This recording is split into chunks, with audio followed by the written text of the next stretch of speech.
سيارة وسيارة اضرب اضرب اضرب اضرب اضرب اضرب.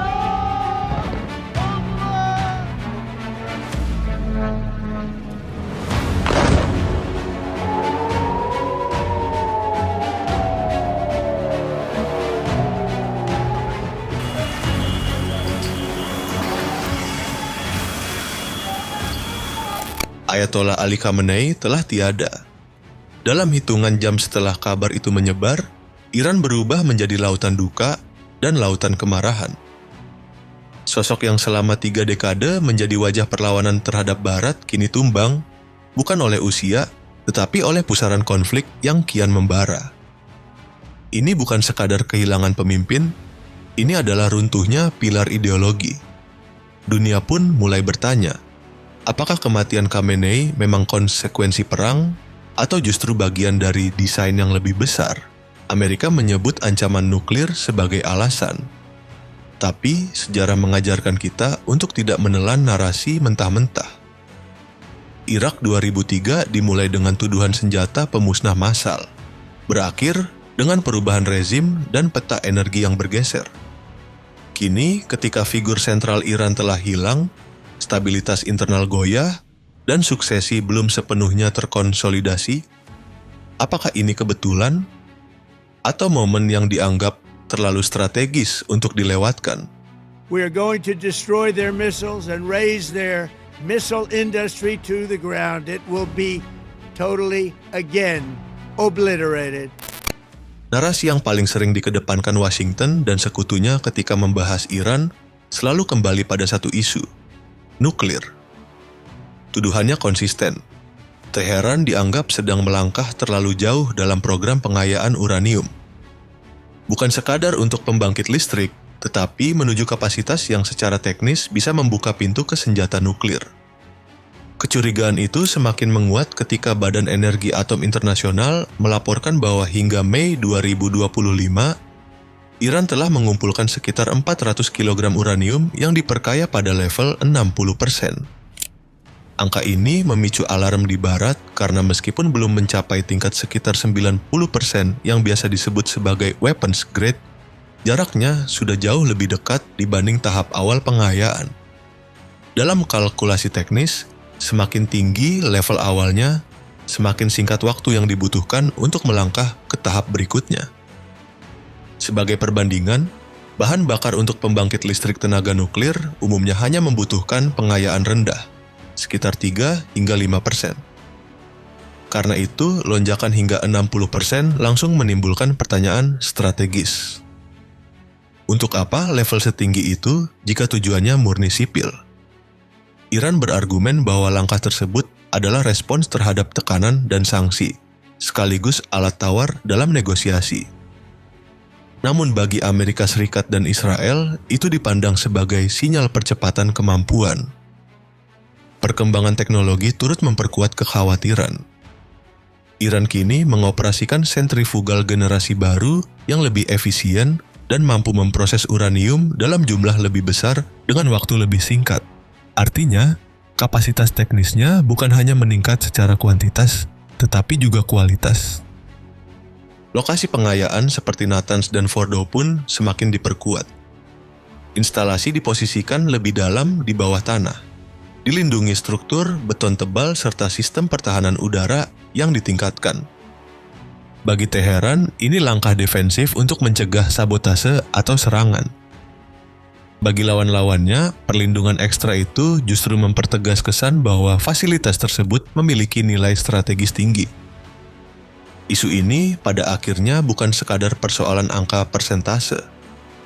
Ia menyentuh keseimbangan kekuatan regional.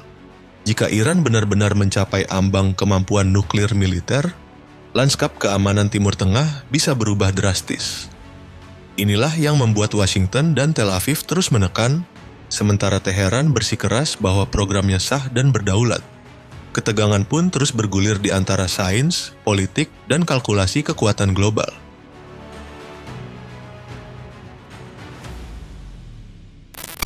Selain isu nuklir yang terus menjadi sorotan, faktor kekayaan alam Iran sering disebut sebagai elemen penting dalam dinamika ketegangan dengan Barat.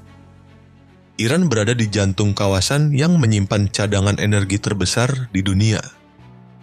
Negara ini memiliki salah satu cadangan minyak terbukti terbesar secara global, diperkirakan mencapai ratusan miliar barel.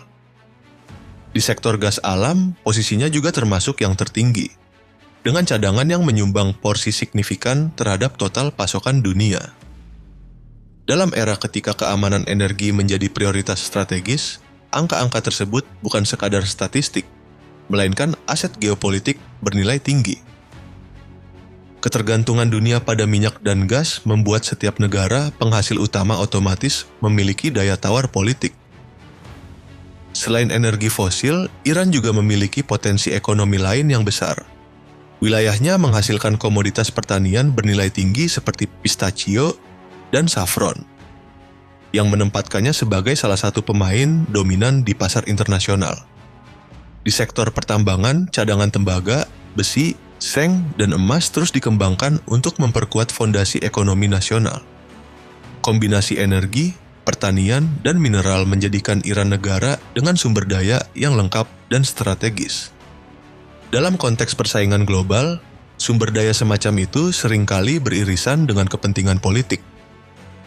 Kawasan Timur Tengah sendiri sejak lama menjadi pusat perhatian kekuatan besar karena perannya dalam memasok energi dunia.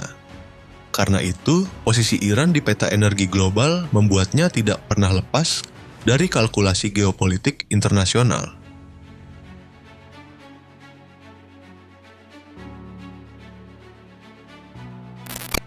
Namun dinamika tidak berhenti pada aspek ekonomi. Faktor geopolitik memainkan peran yang sama besar. Iran memiliki jaringan pengaruh di berbagai negara kawasan melalui hubungan politik dan keamanan yang kompleks.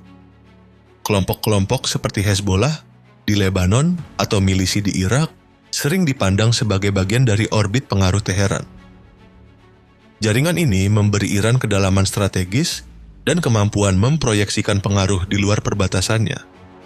Selain itu, hubungan Iran dengan Rusia dan Cina menambah dimensi baru dalam perhitungan kekuatan. Kerjasama ekonomi dan pertahanan yang semakin erat memperkuat posisi Iran di tengah tekanan sanksi Barat. Dukungan dari dua anggota tetap Dewan Keamanan Perserikatan Bangsa-Bangsa memperluas ruang diplomatik Teheran, sekaligus mengubah lanskap keseimbangan regional. Bagi Amerika Serikat dan sekutunya, kombinasi sumber daya alam yang melimpah, jaringan pengaruh regional, serta aliansi dengan kekuatan besar lainnya menjadikan Iran aktor yang sulit diabaikan.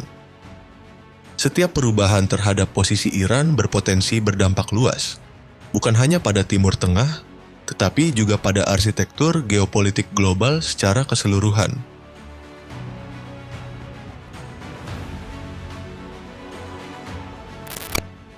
Tiga faktor utama sering disebut sebagai alasan mengapa tekanan terhadap Iran terus berlanjut: isu nuklir, kekayaan sumber daya alam, serta pengaruh geopolitik Teheran di Timur Tengah. Namun dalam perdebatan yang lebih luas, ada satu narasi tambahan yang kerap muncul, yakni gagasan tentang proyek Israel Raya atau Greater Israel. Konsep ini tidak selalu hadir sebagai kebijakan resmi negara, tetapi menjadi bagian dari diskursus ideologis yang berpengaruh di sebagian spektrum politik Israel. Secara historis, ide Greater Israel berakar pada interpretasi tertentu terhadap wilayah tanah perjanjian dalam tradisi agama Yahudi. Beberapa kelompok nasionalis dan religius menafsirkan batas wilayah tersebut lebih luas dibanding perbatasan Israel modern. Dalam wacana politik, gagasan ini sering dikaitkan dengan klaim terhadap wilayah seperti tepi barat dan Gaza, serta secara lebih luas wilayah yang pernah berada dalam konteks sejarah atau teks kuno.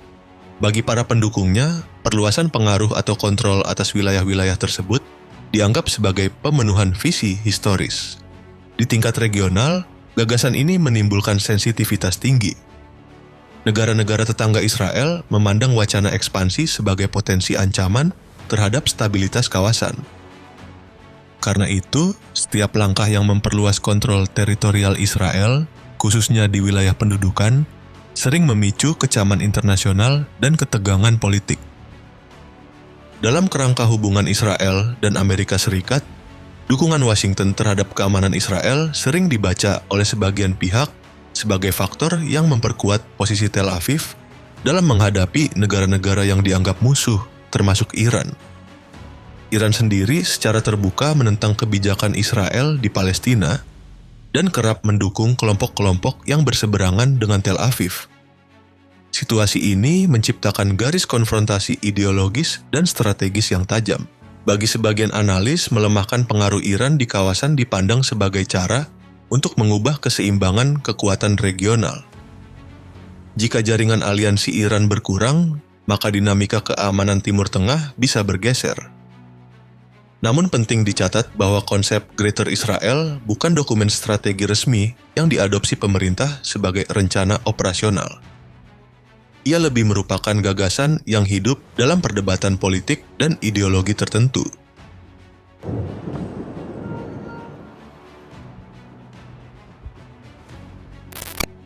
Di sisi lain, Iran tidak berada dalam posisi pasif.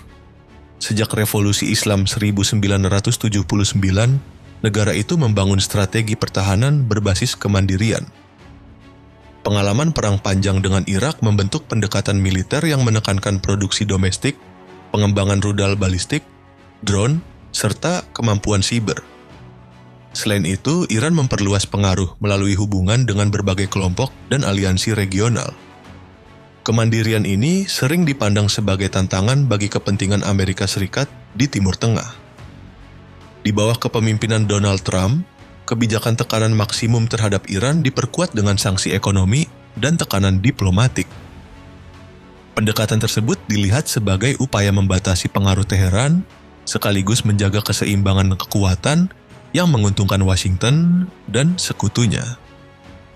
Contoh intervensi Amerika di kawasan lain, seperti Irak pada 2003, sering dijadikan rujukan dalam membaca pola kebijakan luar negeri Washington. Namun setiap konteks memiliki dinamika berbeda.